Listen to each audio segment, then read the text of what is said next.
கர்த்தருடைய பரிசுத்த நாமத்திற்கு மகிமை உண்டாவதாக. ஆண்டவராகிய இயேசு கிறிஸ்துவின் நாமத்தினாலே இந்த புதிய நாள் உங்களுக்கு ஒரு ஆசீர்வாதமான நாளாக இருப்பதாக. இந்த நாளுக்கான கர்த்தருடைய வார்த்தை சங்கீதம் 62 8வது வசனத்துடைய முதல் பகுதி மட்டும் பாருங்க. எக்காலத்திலும் அவரை நம்புங்கள். ஆமென். எக்காலத்திலும் அப்படின்னு சொல்லும்போது நம்முடைய வாழ்க்கையில் இருக்கிற சூழ்நிலைகளை குறித்து ஆண்டவர் சொல்லுகிறார்.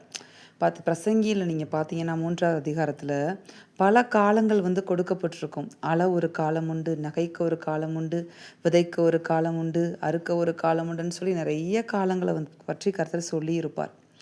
ஆமென்.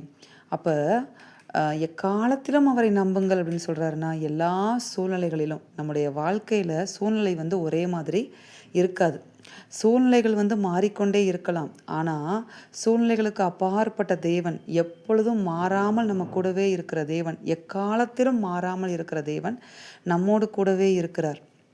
அதனால் ஆண்டவர் இன்றைக்கு நம்மளை பார்த்து சொல்லுகிறார், எல்லா காலத்திலையும் அவர் மாறாதவராக இருக்கிறதுனால அவரை நம்முடைய வாழ்க்கையில் நம்ம மெய்ப்பராக கொண்டிருந்தோமானால், அவரை மட்டும் சார்ந்து நம்முடைய வாழ்க்கை இருக்குமானால், எந்த சூழ்நிலையும் எந்த நபர்களும் நம்மளை மேற்கொள்ள ஆண்டவர் விடவே மாட்டார். சூழ்நிலைகள் மாறலாம், நம்மை சுற்றி இருக்கிற மனிதர்கள் மாறலாம், எதுனாலும் மாறிக்கொண்டே இருக்கலாம்.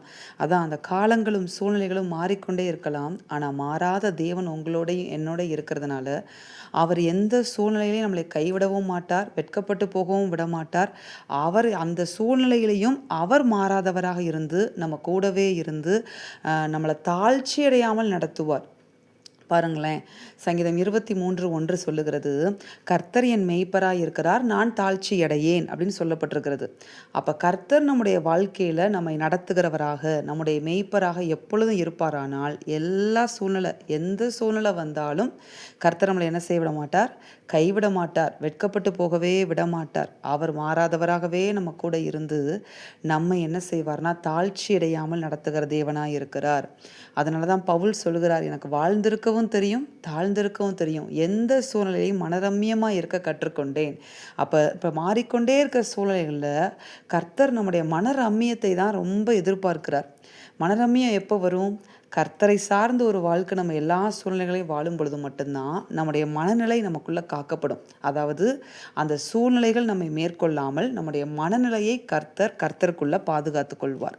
ஆமேன். அதற்கு நம்ம இடத்துல அவர் எதிர்பார்க்கிறது அவர் மேலே நம்பிக்கை. எல்லா சூழ்நிலைகளிலும் அவர் என்னை கைவிட மாட்டார். என் வாழ்க்கையில் சூழ்நிலை வேணால் மாறிட்டு போகுது, ஆனால் மாறாத தேவன் என் கூட இருக்கிறார், எல்லா காலத்திலும் என் கூட இருந்து என்னை கைவிடாமல் நடத்துவார் என்ற அந்த ஒரு நம்பிக்கை பல வெற்றிகளை உங்கள் வாழ்க்கையில் கொண்டு வரும். பல தேவனுடைய ஆசீர்வாதங்களை உங்கள் வாழ்க்கையில் கொண்டு வந்து சரியான நேரத்தில் சேர்க்கும். இந்த வார்த்தையின்படி கர்த்தர் உங்களை ஆசீர்வதிப்பாராக. நாம் செபிப்போம். எங்கள் அன்பின் பரலோக பிதாவே, நீர் கொடுத்த அந்த வார்த்தைகளுக்காக எமக்கு நன்றியப்பா. இந்த வார்த்தையின்படி தகப்பனே, இந்த நாளில் எங்கள் ஒவ்வொருவரையும் நீர் ஆசீர்வதிப்பீராக. எக்காலத்திலும் மாறாதவராகிய உம்மை மாறக்கூடிய சூழ்நிலைகளில் வாழுகிற நாங்கள் எப்பொழுதும் சார்ந்திருக்க எங்களுக்கு ஒரு கிருபையை தருவீராக. உம்மை சார்ந்து ஒரு வாழ்க்கை வாழ்ந்து எங்கள் சூழ்நிலைகளை நாங்கள் ஜெயித்து முன்னேற எங்களுக்கு உதவி செய்யும். இயேசு கிறிஸ்துவின் நாமத்தில் செபித்து ஜெயமெடுக்கிறோம் பிதாவே, ஆமேன். இந்த வார்த்தையின்படி இந்த நாளில் தேவன் உங்களை ஆசீர்வதிப்பாராக. ஆமேன்.